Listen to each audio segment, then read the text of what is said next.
My life's path twisted in ways I never foresaw, leaving me to often ponder its dramatic shifts. My childhood was uncomplicated, spent in a humble dwelling where unwavering commitment, affection, and honesty formed our bedrock principles. My parents, while not without flaws, presented a devoted image, and I always envisioned mirroring their journey. I admired their steadfast bond, never imagining my existence would diverge so profoundly. As I matured, I clung to those lessons, convinced that meticulous adherence to the rules would guarantee similar stability and contentment. I dedicated myself to work, pursued my passions, and connected with someone who appeared to share my ideals. Yet, existence proved far more intricate. The values I held dear were challenged in unforeseen ways, and the idyllic life I had pictured began to unravel. On a crisp November morning, I found myself in the driveway, meticulously cleaning my 2008 Mustang. It represented the freedom and mastery I desperately sought amidst my chaotic reality. While others found peace in leisure activities like golf, I preferred the soothing ritual of maintaining my vehicle. As I polished, an unsettling sensation persisted, a feeling that moments were slipping away, foreshadowing significant changes on the horizon. Hoping the warm autumn days would linger, I was just completing the car's interior when an unexpected arrival shattered my tranquility. A vehicle, driven erratically, screeched to a halt before my residence. I recognized the driver, or so I believed. It was Judy, my mother-in-law. She stumbled out, her face awash with tears, and I immediately sensed grave trouble. She left the car askew in the road and hurried down the driveway, her eyes glistening. She hurried towards me, buried her head against my chest, and began to weep uncontrollably. "Come inside, Judy," I offered gently. "You can tell us what's happening." I guided her into the kitchen and helped her sit. "He's such a fool," she sobbed. "Would you care for a drink, Judy?" I inquired. "Do you have any tea?" she asked through her tears. I nodded, fetched a mug, and prepared some tea. "Give me your car keys so I can move it off the road," I said. She handed them over, and I repositioned her car in the driveway. Then I called my wife, Penny, to come downstairs. Upon my return, I brought Judy the tea, along with sugar, milk, and a slice of chocolate cake she had brought the previous day. "Thank you, Donnie," Judy choked out. "Penny, you're fortunate to have him. You'll likely never have to worry about your husband being unfaithful." I was dumbfounded. I couldn't comprehend that Ed, Penny's father, would betray Judy. As I made to leave, Judy grasped my bumpy hand. "Donnie, your family too. I need to speak with you," she stated. "All right, Judy, what's going on?" I asked. "Why do men betray their wives?" she questioned. I felt uneasy. "Mom, some believe men are biologically driven to propagate their genes. Perhaps Dad has a powerful urge, but that doesn't excuse his actions," Penny explained. "I'm not discussing all men," Judy retorted. "I'm talking about your father, who pledged fidelity and repeatedly breaks that promise." "Mom, you know Dad cares for you," Penny interjected, "but sometimes he struggles with his inherent tendencies. You can only attempt to resolve it. When he married me, he pledged to place our marital bond above all else," Judy declared. The doorbell chimed, ending our discussion for the moment. "I'll get it," I announced, grateful for the interruption. I opened the door to find Ed looking utterly defeated. "Hello, Don," he murmured. "Is Judy here?" "They're in the living room at your permission," I replied. He entered, and I returned to cleaning my car, attempting to clear my thoughts. As I concentrated on the task, I heard a soft laugh behind me. Two arms encircled my waist, and a strand of brown hair fell over my shoulder. "Donnie, do you love me?" Penny asked. "Of course I love you, Penny," I responded. "I'm managing a family crisis, and I need your assistance. Can you grill some steaks and help soothe your mother?" "They might actually divorce this time," she revealed. "Has this occurred before?" I inquired. "Several times," Penny confirmed. "They care for each other but keep experiencing this. Dad seems serious about seeking help now. He recognizes he can't cope independently." "Perhaps your mother should have taken a firmer stance earlier," I suggested. "What do you mean?" Penny asked. "If I were her, I would have left him the first time he was unfaithful," I stated. "They need to face the repercussions of their decisions. He needs to grasp that his actions could cost him his spouse and family." Penny stared at me, visibly shaken. Then her lips quivered as she fought back tears. I could see she was on the verge of collapsing. I wrapped my arms around her, urging her to compose herself. I'd do anything for you, I assured her. Donnie, it's easy for you to say. Your parents were flawless, so you've never had to endure this. I don't want my parents to separate and or be alone when we have children. I want them to have grandparents who love them. I want us all to be one large, joyful family without worrying about which parent to invite to gatherings because the other won't come, she expressed. Okay, sweetheart, I replied. I, I'll help. I'll cook the steaks and you can send your father to speak with me while you talk to your mother. Perhaps when the food is ready, we can all converse together on the deck. I disagreed with my actions, but I loved Penny and understood her desire to keep her family intact. We all wish our families to remain whole, even when our parents fall short. So I spent the afternoon conversing with my father-in-law. We discussed my Mustang, various sports, and grilling techniques. He attempted to appear knowledgeable, but I knew he was fabricating things, especially when he lied about a car that didn't even exist. Eventually I asked, "So what's happening between you and Judy?" He looked as though I had struck him, then nearly cried, claiming, "I didn't mean to hurt her. She wasn't supposed to find out." I thought, how unoriginal. If you didn't wish to harm her, why do the one thing that would? I remained composed, though I was simmering internally. I envisioned him hurting Penny, and I wanted to expel him from my property. Judy deserved better. She should divorce him, I mused. I thought of my father and Uncle Steve, both honorable men. Either of them would have cherished a woman like Judy.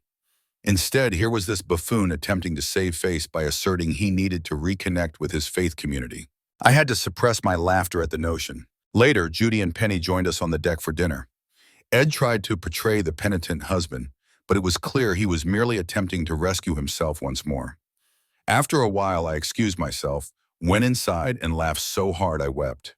When I returned, Penny gave me a peculiar look, while Ed behaved as if he were awaiting sainthood. Judy, however, was in genuine anguish, torn between severing ties with him or striving to salvage what remained. She was relying on us to assist her in making the correct decision. "So, Donnie, do you believe therapy could be beneficial?" Judy asked. I glanced at Ed, who gave a slight nod, and then at Penny, who also nodded, attempting to preserve her parents' marriage. Finally, I met Judy's sincere gaze. I responded, "Counseling can help you navigate difficulties and perceive aspects of your relationship you might otherwise overlook." It wasn't a falsehood. I had heard it on a psychology program, so there was some accuracy to it. Judy nodded. "Okay, we'll give it a try." She reached for Ed's hand and smiled. Penny looked at me, and I felt a pang of guilt. I was doing this for her, but it didn't sit well with me. I excused myself, stating I needed to show Ed something in the garage. Once there, I seized him by the throat and shoved him against the wall. "Scum," I hissed. "This is the final time I lie to protect your deceitful actions. If you betray again, you'll have more than just a divorce to worry about. Understood?" He quickly nodded, and I released him. We returned to the kitchen, where I smiled and pretended everything was normal, but Ed was visibly shaken. Later that night, we had an enjoyable evening with Penny, but just over a month later, 3 days after Christmas, we found ourselves in the morgue, facing Ed's remains. The attendant pulled back the sheet with a flourish, revealing the lifeless form of a man once vibrant. Penny collapsed in tears. Judy turned away, and I went into shock, my mind racing with absurd thoughts. The attendant inquired if we could identify the body, and both Judy and Penny nodded. "I'm sorry for your loss," he offered, his attempt at a comforting smile appearing only unsettling. We guided Penny out of the morgue, where a detective was waiting. "So the deceased was your husband?" he asked Judy. She nodded, clutching my hand. "When he didn't come home last night, I grew concerned," she explained. "Ed always called if he was going to be late." The detective offered us coffee, which I declined after observing the state of the coffee maker. Penny asked, "What happened to him?" "I cannot disclose investigation details," he began, "but it will be in the papers soon. Your husband, your father, young lady, was discovered at the Sly Easy Motel on Sycamore Avenue. A hysterical woman was with him. Her husband caught them together, kicked in the door, and well, he kept the last bullet for himself. You should return to the morgue and say your goodbyes," the detective said gently. "Ma'am, I'll ask the coroner to be gentle with his face," the detective offered. "That won't be necessary," Judy replied coldly. No problem, the detective stated. We have clear evidence. The security tape shows everything. The individual kicked in the door. Your husband had already departed and no one else appeared to be moving. Detective, Judy said firmly, I meant it's not necessary. I don't care where he's buried. Judy stood up and I followed. Penny looked at her mother and said to the detective, she's upset. He just nodded. As soon as we exited the detective's office, Judy broke down, weeping on my shoulder as I drove them home. Throughout the day, visitors arrived to offer their condolences. Our neighbor Tanya stopped and with some baked goods. How are you coping? She asked. I shrugged. It's all right, honey, we're friends, she said. I know you spent a lot of time with Ed. I used to see him chatting with you while you polished your Mustang. Tanya, I whispered. I couldn't stand that man. He was a habitual philanderer, and it was simply his character. Judy deserves better. She laughed. But Judy loved him. He was her first everything. That's why she kept forgiving him. Without him, she'd be lost. But Tanya was mistaken. Over the weeks, Judy's resentment towards Ed only intensified. She even initially refused to attend his funeral, but I persuaded her to go for Penny's sake. Eventually, Penny grew angry with both of us, especially when I declined to speak at the service. I couldn't conceive of a single positive thing to say about Ed, and even his closest friends struggled with the eulogy. Eddie was Eddie. You should have known him. After the funeral, Judy became more involved in our lives. However, certain triggers, like watching television programs where a husband was unfaithful, would agitate her. Penny and I often discussed how we might support her. Penny seemed to recover from her father's demise fairly quickly, and life resumed.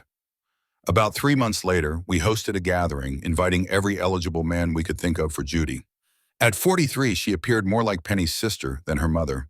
But Judy didn't know how to flirt or socialize. She had only ever been with Ed, who had swept her off her feet when she was 18. We knew it would require time for her to adapt, so we planned to continue hosting these social events. After the party, as we were tidying up, I noticed Penny's phone on the counter and saw she had an incoming message. Assuming it was from her mother, I checked it and froze. Penny had been exchanging texts with another man. As I scrolled through the messages, I realized she was romantically involved with someone else. Shocked, I stood there, feeling my world collapse. How had I missed this? Penny and I spent so much time together. When did she even find the opportunity? Then it dawned on me. Penny had always defended her father, even when he was caught cheating. She insisted it was simply his nature. Perhaps she was more like her father than I had recognized. After all, one cannot fight inherent tendencies, I suppose. They probably expected me to react like Judy, just to accept it, I thought. Judy loved that man despite everything. Perhaps that's why she kept forgiving him until the very end. Her anger might not have been because he cheated again, but because his demise robbed her of the chance to forgive him one more time. Someone's slacking on the cleanup, Penny smiled. But it's okay, I've done enough for both of us. Let's head to the bedroom, honey. I need to work on the brakes, I stated, watching her expressions shift to sadness and frustration. How long will that take? She asked. All night if I do them all, I replied. Can we do it tomorrow? Maybe tomorrow should be my turn, she said, hinting at plans of her own. Her suggestion annoyed me. Did she truly believe I'd want to be with her after she'd been with someone else? Honey, I'd love it if you didn't do the brakes tonight and came to bed with me, she insisted. And I'd love it if you let me do the brakes after grilling and entertaining at a party for your mom, I shot back. If you truly loved me, you'd do them later, she challenged. If you truly loved me, you'd let me do them now, I retorted. What's wrong with you, Donnie? She asked. You usually want me all day, but today you're distant. Do you know how many women here tell me how lucky I am to have you? Even Tanya said what she'd do to you if I weren't around. Well, tomorrow's another day, I said, leaving her standing there. Okay, she called after me. But I knew what was happening. She was desperate for intimacy tonight because she had no plans for us tomorrow. She'd be too tired after being with someone else. Perhaps I'm jumping to conclusions, I thought, recalling a television program where a jealous husband mistakenly believed his wife was unfaithful. He wrecked a car he thought belonged to her lover, only to discover it was a gift for him. The wife divorced him the next morning. I went to work as usual. Penny made me breakfast and I said, I'm sorry, I love you, Penny. What's gotten into you this morning? She asked, smiling. I just wanted you to know how much I care about you, I said, feeling guilty, as if trying to prevent her from doing something we'd both regret. At work, I immersed myself in tasks. By 9:30, I was ahead of schedule and left early. As I was departing, Penny called. Hi, honey, she said. Want to have lunch together? I'd love to, I replied, feeling relieved, thinking I had been wrong. Then she said, hold on, I have another call. A few seconds later, she returned. Can we do lunch tomorrow? Mom needs to talk. I'll probably be busy, I said, and hung up, my suspicions returning. I called Judy. How's your day going? I asked. Better now that I've heard from my favorite son-in-law, she said. Your only son-in-law, I reminded her. But still my favorite, she laughed. Have you spoken to Penny today? She's going to ask you something soon, Judy said. Just don't set me up with one of your friends again, she joked. I'm not ready to date. No, just a dinner for the three of us, I said. Oh, that sounds nice. I'll pretend to be surprised when she calls, Judy replied. Bye, Judy. Have a good day, I said, ending the call. The call delayed me by 10 minutes, and I realized Penny had only called to confirm I was at work.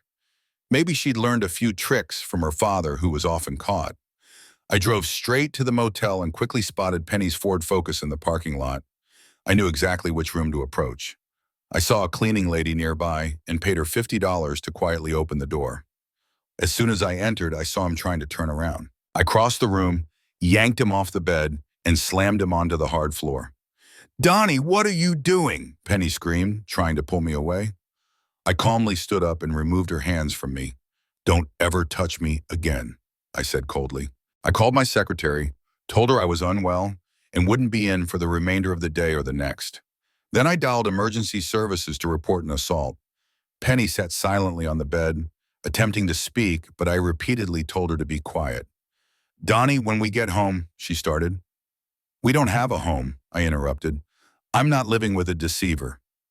Go to your mother's. The police arrived and I stepped outside to speak with them. I'm the one who called, I stated. You don't look injured, one of the officers remarked. Not me, him. I pointed at Rick, still unconscious. They cuffed me and placed me in the cruiser as the ambulance arrived. I barely spoke, too numb to explain. At the station, I was booked on suspicion of assault. They had no concrete evidence yet, just suspicions, and I wasn't in the mood to confess. In the holding cell with 8 others, I sat on a bench, lost in thought. There's a significant difference between suspecting your partner is unfaithful and actually confronting it. People change, and sometimes that leads to a separation. But in other cases, the animosity festers and the divorce becomes a bitter struggle. But for me, it wasn't like that. I loved Penny deeply, and until I walked into that motel room, I intended to spend my life with her. Seeing her with Rick, an older, overweight, bald man, shattered me. I couldn't comprehend it. If she desired someone like that, why marry me? She was the one who pursued me from the beginning. As I sat there trying to make sense of it all, a stout policeman called my name, Don Osmond. I approached the bars as he opened the door, flanked by 2 other officers. Are you going to shoot me? I asked. No, you fool, you've been bailed out, the cop replied. By whom? I inquired. He just gave me a blank look. Does it matter? He asked. What are the charges? Who bailed me out? How long have I been here? I pressed. Buddy, you're asking too many questions. Do you want out or not? He snapped. Officer, I said, trying to remain calm, I know you deal with many people, but this is my first time in custody. If you could just answer a couple of questions, it would mean a lot to me. The other officers looked at him and he sighed. Fine, it's 2 in the afternoon and you've been here almost 2 hours. I leaned in and spoke quietly so only they could hear. I caught my wife with our neighbor at a motel. I know I didn't handle it well, but I don't want to see either of them again. If Penny bailed me out, I'd rather remain here. Sorry, kid, he said. It's her. She was crying the entire time. But don't worry, some stout guy and his lawyer spoke to the prosecutor. They're not pressing charges, but I wouldn't trust them. You'll be here a couple of days to calm down, then you can bail yourself out. I sat back down, noticing the other inmates watching me. They were probably wondering why I wasn't leaving. I knew Penny was attempting to bail me out because she felt guilty, but I wanted nothing to do with her. I couldn't help but reflect on how I'd encouraged Judy to forgive Ed, yet I couldn't do the same for Penny. Just then, the cop returned. Hey, Osmond, there's someone else here to see you. Not the first one, it's her sister, Judy. She's in the interrogation room. Want to see her? Yes, I said. He cuffed me and led me to a partitioned room with bulletproof glass. I sat down and stared at Judy through the glass. Hey, Donnie, she said, what's happening? Penny just said you assaulted your neighbor and wouldn't let her bail you out. Judy, she betrayed me, I said. Her face fell. With him? That's repulsive, but why? From what she told me, you're always…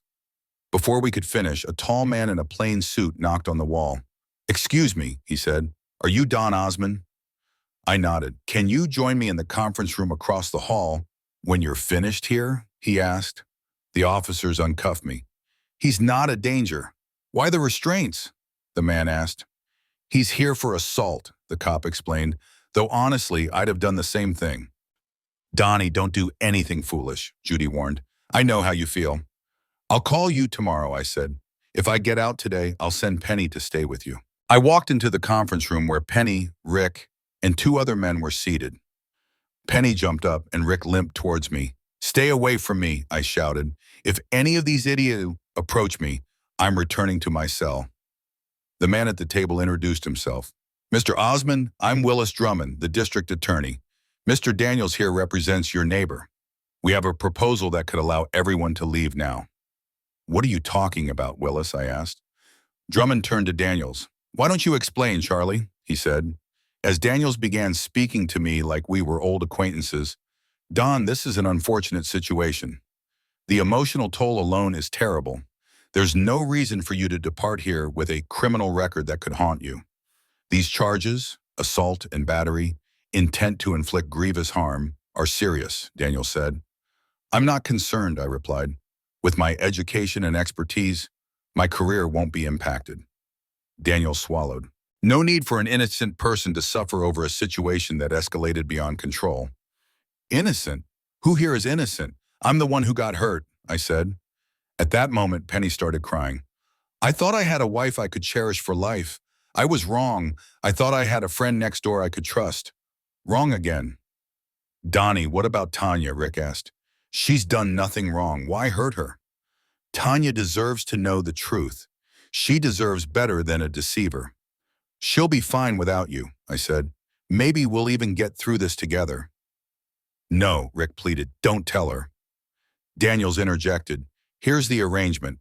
My client won't press charges if you consent to forget this ever occurred. I won't forget, I stated. I'll take it to a jury. When they hear why I struck your client, they'll comprehend. I'll name him in my divorce and testify against him in Tanya's case. The four of them huddled and debated quietly, then turned back to me. What do you want? They asked.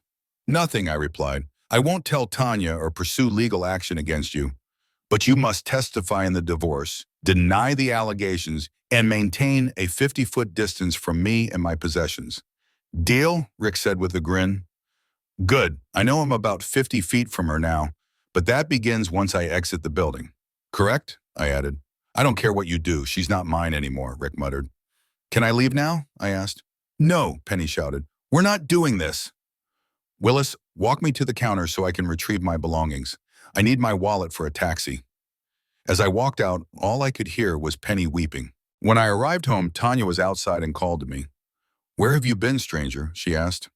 My husband got into a difficult situation and got roughed up, poor guy, I said. It's tough, Tanya. I'm sorry, but I've had a difficult day too. We'll talk later. Send your wife over, she said. Tanya, I don't have a wife anymore, I replied, leaving her stunned. Inside, Penny's cell phone rang, but I let it go to voicemail. After the fifth call, it fell silent, then rang again, this time from Judy's number. I picked up to tell her to stop calling. Judy, can you… I started. Honey, you have to… I hung up. Half an hour later, the phone rang again. It was Judy, I answered. Donnie, are you there? She asked. Hi, Judy, I said. I had to give Penny some tea with sedatives. She's out of control, crying and blaming everyone for ruining her life. I believe it, I said sadly. But there aren't many people to blame. Oh, she blames Rick and says he deceived her into that agreement. She also blames you for your conduct. How am I doing? I asked. Donnie, you're not behaving like yourself, she said softly, and that's precisely what she anticipated. Does it ever improve? I asked. No, she whispered. It worsens. You start questioning yourself, wondering what's wrong with you, why he chose someone else. You compare yourself to others, and every time he's late or not where he's supposed to be, you imagine the worst. It never disappears, and you never fully trust again. Judy, may I tell you something? I asked. Of course, we're family, she said. I lied to you, I admitted. When we were trying to get you to take Ed back and go to counseling, I thought you should just overlook his infidelity. But you said what Penny desired because you love her, she finished. I know, Donnie, you're a terrible liar. Your mouth says one thing, but your eyes say another. Ed was foolish, I said. No one he cheated with was worth a fraction of you. Maybe it's in their lineage, she replied. I can't believe Penny let that repulsive man near her, let alone... She cut herself off. Donnie, I'm sorry, but I'm not you. I won't keep taking her back just for her to do it again. Maybe she inherited it from her father, I said. She always claimed you can't fight nature. I hope that's not true, she said. You can train wild creatures. Perhaps people can change too, but it's rare, Judy, and it requires significant effort, I replied. Deceivers will deceive. So what does that signify for us? She asked softly. We have two options, I said. We can move forward and begin anew, knowing we're just good individuals who love the wrong ones. You have a lovely daughter to show for it. I have nothing, so my life feels wasted. Or we can remain and hope they change, but then we're just fools for tolerating it. You deserve someone worthy of you, and I should find someone who is too. Who are you talking to, Mom? Penny asked. Is it Donnie? Does he want to speak to me yet? Did you tell him how sorry I am? Goodbye, Judy, I said. Looks like you've got your hands full. In the following days, I frequently conversed with Judy. Tanya and some neighbors brought food and chatted with me. I hired a lawyer and prepared a fair divorce agreement. I wanted to divide everything equally, even though it wasn't equitable to me. I didn't want things to become acrimonious, but I was prepared to go to court if necessary. My lawyer got Rick to disclose everything. It had been ongoing for over 6 months, and Rick believed he wasn't the first. I asked Judy if I could visit to talk. When I arrived, she opened the door, and I embraced her. Donnie, I've missed you so much, honey, she said. Penny, I'm here to simplify this, I said. I didn't want a stranger delivering divorce papers, so I brought them myself. No, Donnie, she pleaded. I'll stop. It won't happen again. You have to give me another chance. I'm going to see a therapist.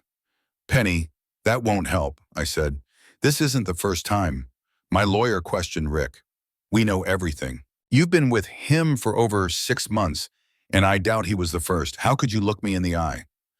It was just physical, she said. You and I are so much more than that. You and I are nothing now, I replied. All that's left is a gold ring, and that signifies nothing when the promises are broken. Donnie, please, she begged. No, Penny, I said. I'm not living like this. You're being unfair, she whined. You're tearing my heart out. You love me, damn it. Penny, be quiet, Judy said. Mom, stay out of this, Penny snapped. He's being unreasonable. It doesn't have to be this way. I love him so much. I feel like my heart will shatter. Boo-hoo-hoo-hoo, Judy shouted.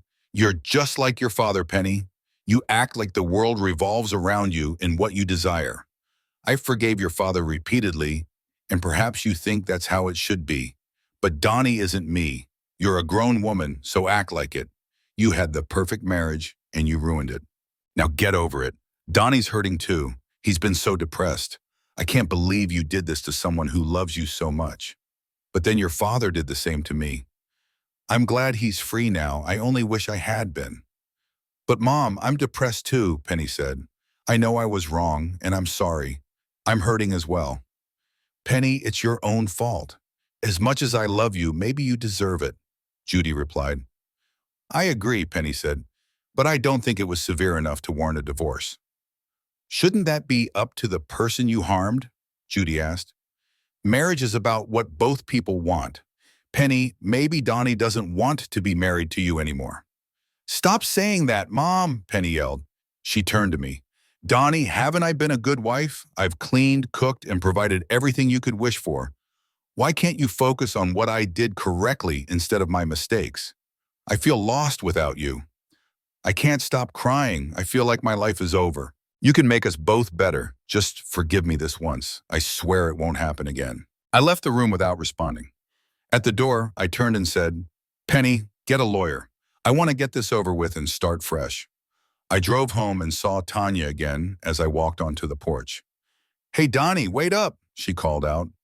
I sighed as she crossed the yard. She was dressed in old denim shorts and a sweat-soaked t-shirt, clearly having forgotten or opted against wearing a bra. I need to tell you a couple of things, she said. Tanya wasn't as slender as Penny or Judy, but now that I was no longer with Penny, I noticed her more. Why are you looking at me like that? She asked. Sorry, I said, I shouldn't have. I just wanted you to know Rick and I are here for you if you need anything or just want to talk. We're here. Rick's still shaken from being assaulted, and talking might help him too.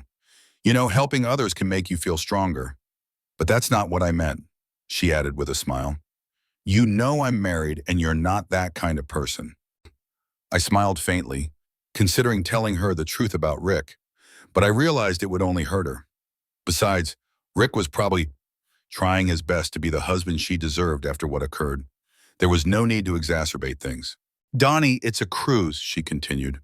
One of our clients is organizing a singles cruise, and there are still cabins available. 10 days of fun in the sun might help heal a broken heart. Who knows, you might even meet someone. I'll think about it, Tanya, I said, but I don't believe I should date anyone until my divorce is finalized. You're a good man, Donnie. Whatever Penny did, I hope she realizes how foolish she is. Let me know about the cruise, okay? I did everything I could to reconcile with Penny.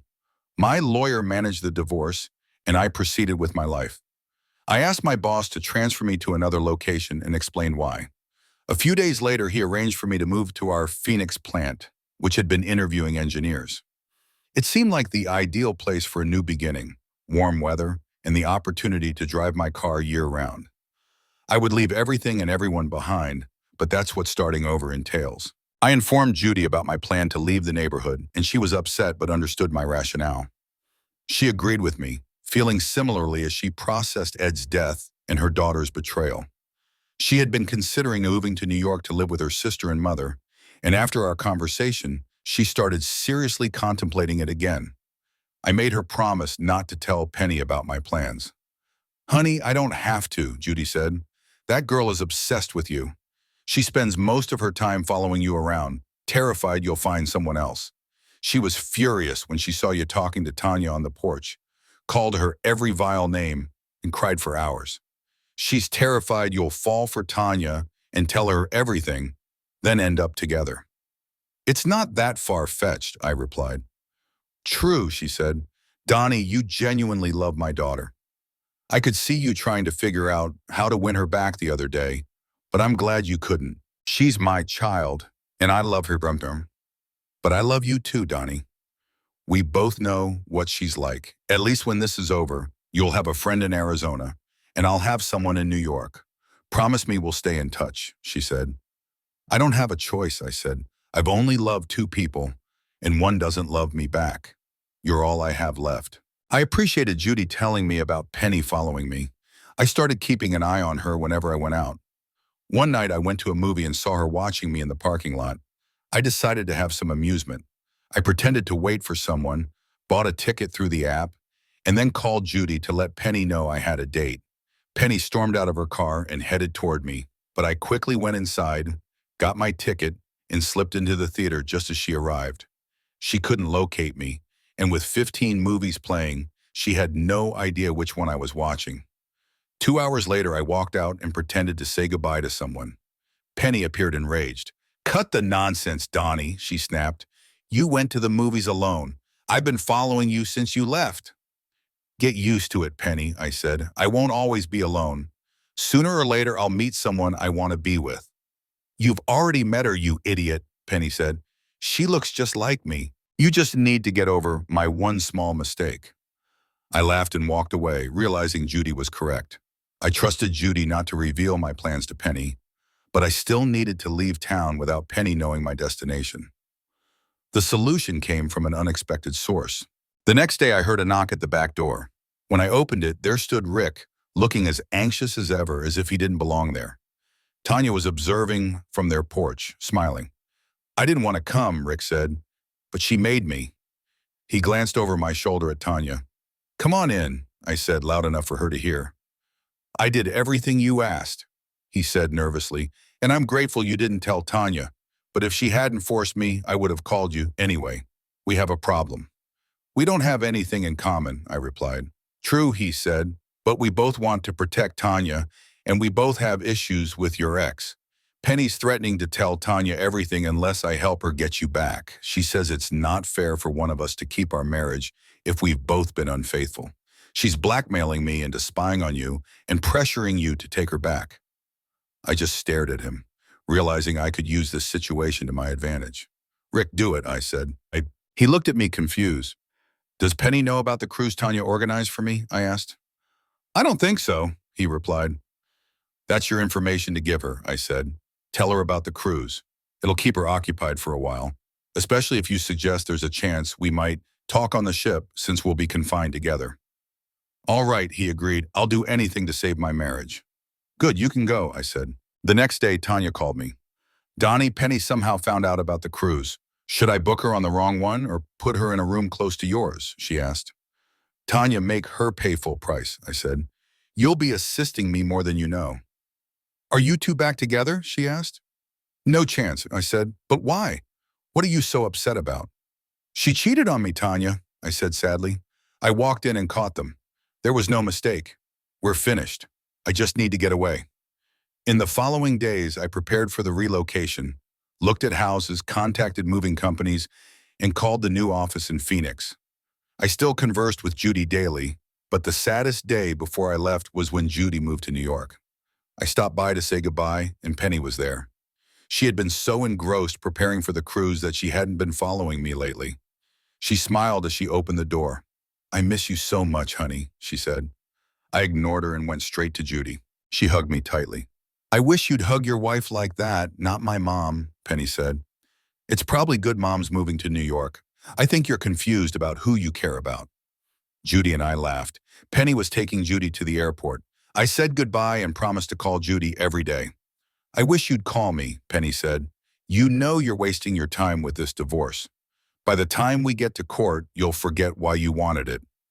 I noticed you withdrew a large amount of money from our account, but I didn't say anything because I did the same. Funny coincidence, huh?"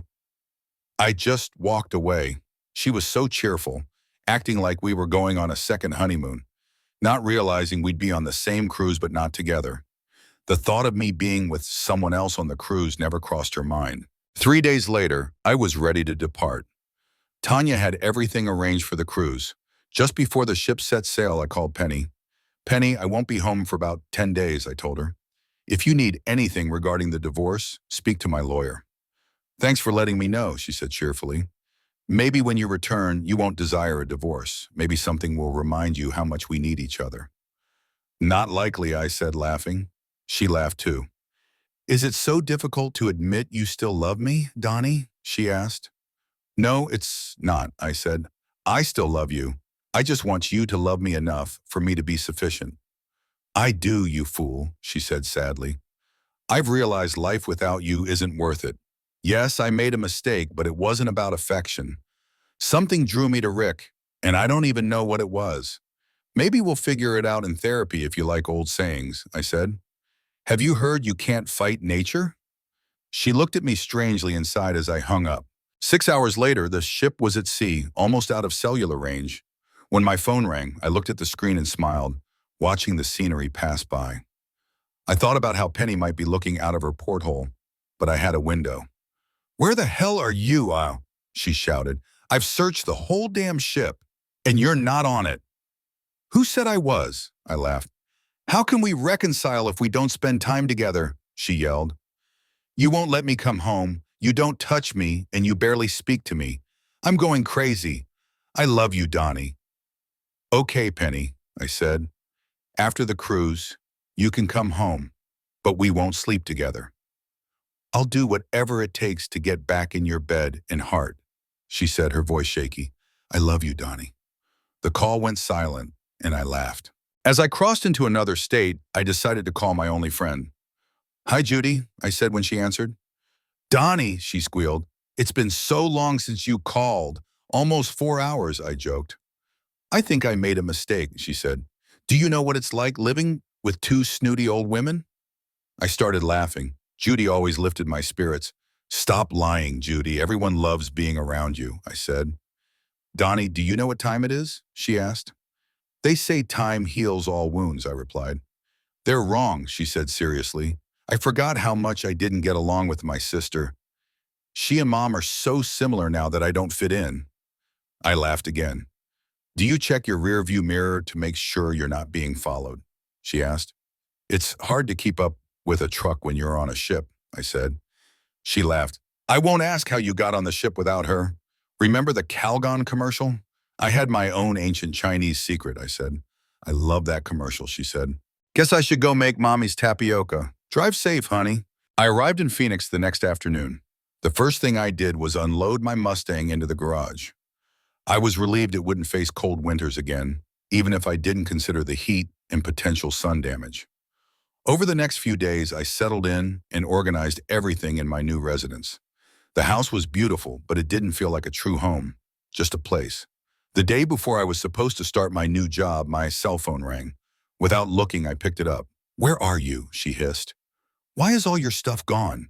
You said I could come home, and now the house is empty. You're home, aren't you? Isn't that what you desired? I said. You know that's not what I meant. She hissed. I don't want an empty house. This is almost as bad as the divorce you're pursuing. Don't worry about the divorce, I said. Without proof, my lawyer told me I was ruined. I was at your mercy, so the divorce over your affair with Rick is off. Good, she said, relieved. Now where are you? I'll come to you. I filed again, I said. This time I'm not going to be so lenient. She laughed. Does it matter why you filed? Call your lawyer, Penny. He already has the papers.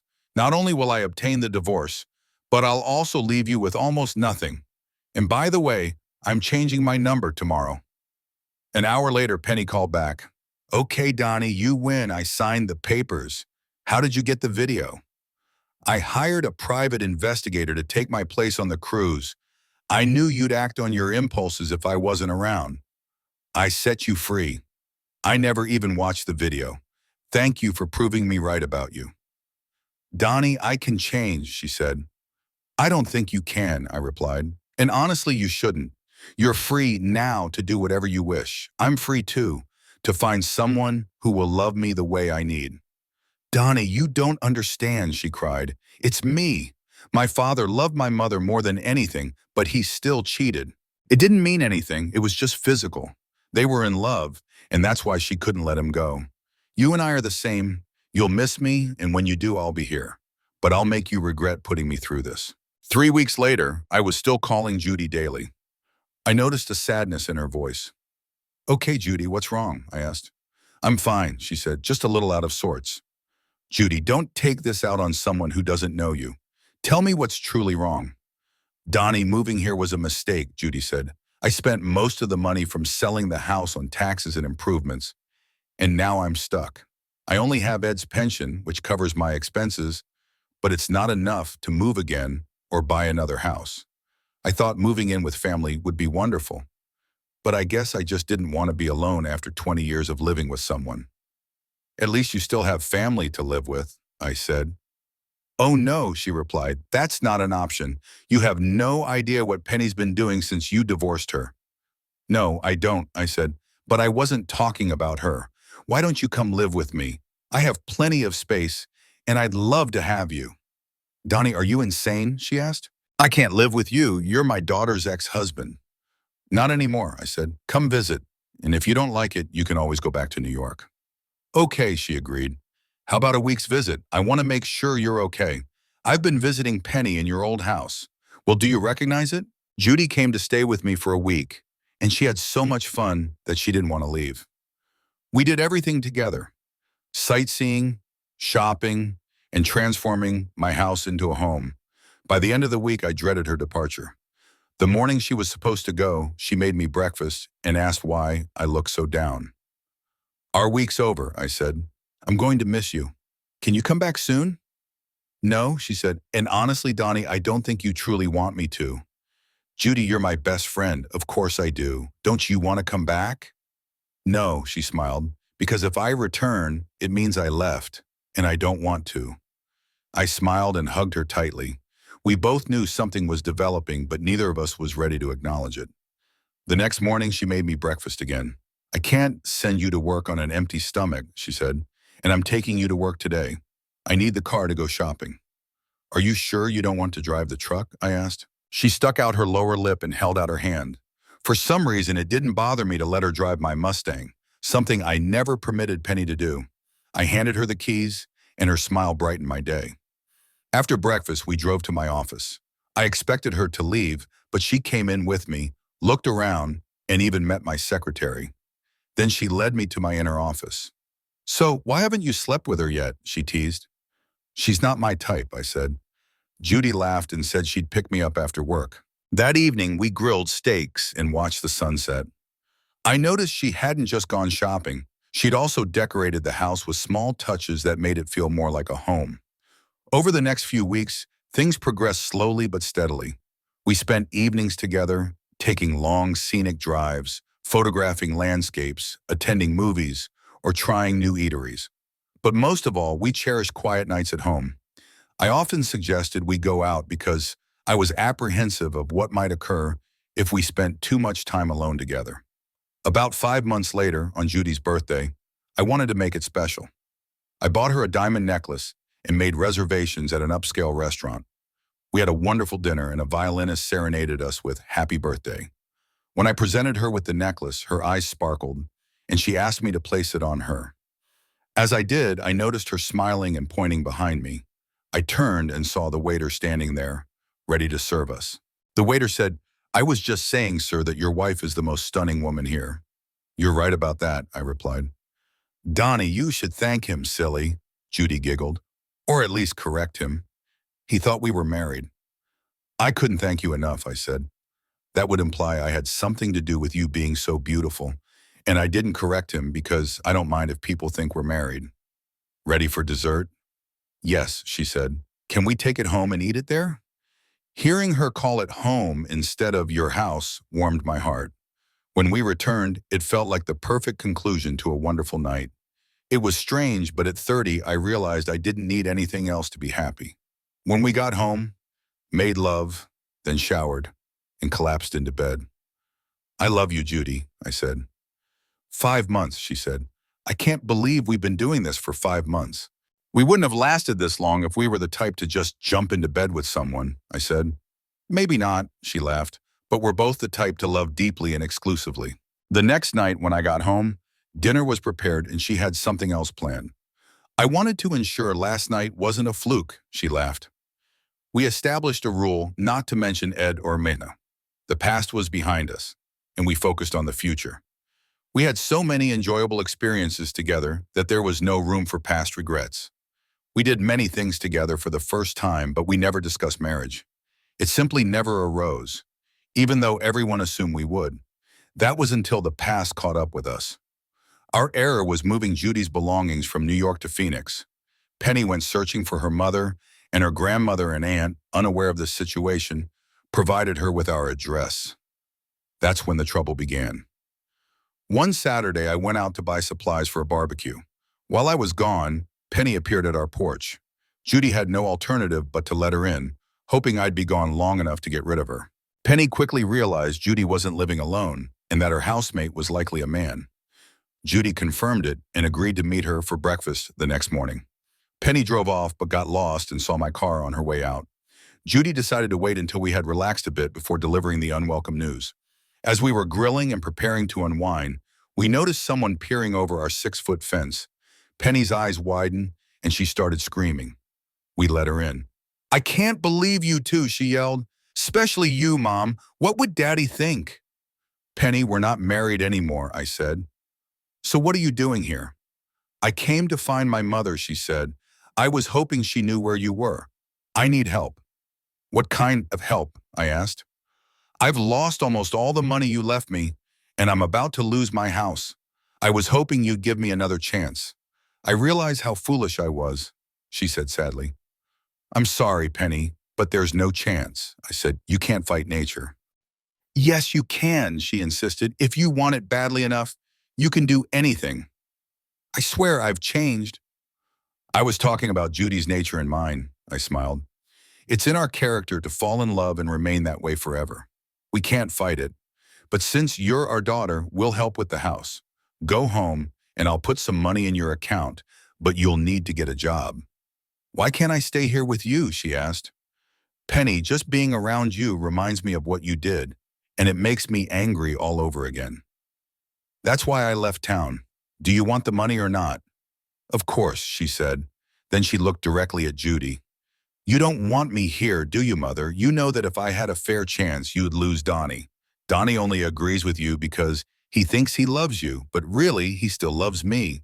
He stays with you because you're just like me, and he knows you won't cheat on him. Judy and I both laughed. We'd already discussed our past enough that Penny's words didn't bother us. I preferred Judy's kindness over Penny's any day, and Judy appreciated that I only had eyes for her. Penny left the next morning, still angry that we hadn't let her stay, but it would have been inconvenient. Judy and I were happy with how things turned out. We both wanted to be alone together, and in some way we felt what happened to Penny was our fault, but we were content with our decision. Later we learned that Penny had been intimate with several men in our neighborhood, including some of our friends, which generated a lot of gossip. One morning, Tanya saw a couple of men leaving the house and confronted them. That's how she discovered everything. When she told them they should be ashamed of embarrassing their wives with the neighbor's mistress, they told her to mind her own business and suggested she observe her own husband instead. They hinted that's why I divorced Penny and left. Tanya confronted Rick, who broke down and admitted his culpability. 2 days later, as Penny was packing her suitcases, she had an odd sensation. Just as she was about to call one of the men, she noticed Tanya sitting in the dark. I always thought we were friends, Tanya said, tears in her eyes. We are, a shocked Penny replied. You had everything, Penny, a beautiful home, a good life, and a husband who adored you. Why wasn't that enough? Tanya asked. I never thought he'd find out, Penny said. I love him, but I couldn't restrain myself. It's just something within me, like my father, I guess. You can't fight nature. When that kind of urge takes over, Tanya said, and then she shot Penny. Tanya called emergency services and waited for the police. It was classified as a crime of passion, and Tanya was sentenced to 8 to 15 years. Rick vowed to wait for her and visit every week. Judy and I married after Penny's death. We realized we were all each other had. There were articles about us, especially because it's still uncommon for a woman in her 40s to carry twins to full term. We didn't name them Penny and Ed as we maintained our rule of leaving the past behind. Judy and I often visit Penny's grave and speak to her. It's sorrowful and tragic when someone passes, and we don't wish that fate upon her. Although neither of us had anything to do with her demise, we both feel some culpability. Both Ed and Penny were victims of their inclinations. It's somewhat poetic that Penny couldn't learn from her father's errors and met a similar end. I suppose you truly cannot fight nature, and despite everything, we did live happily ever after.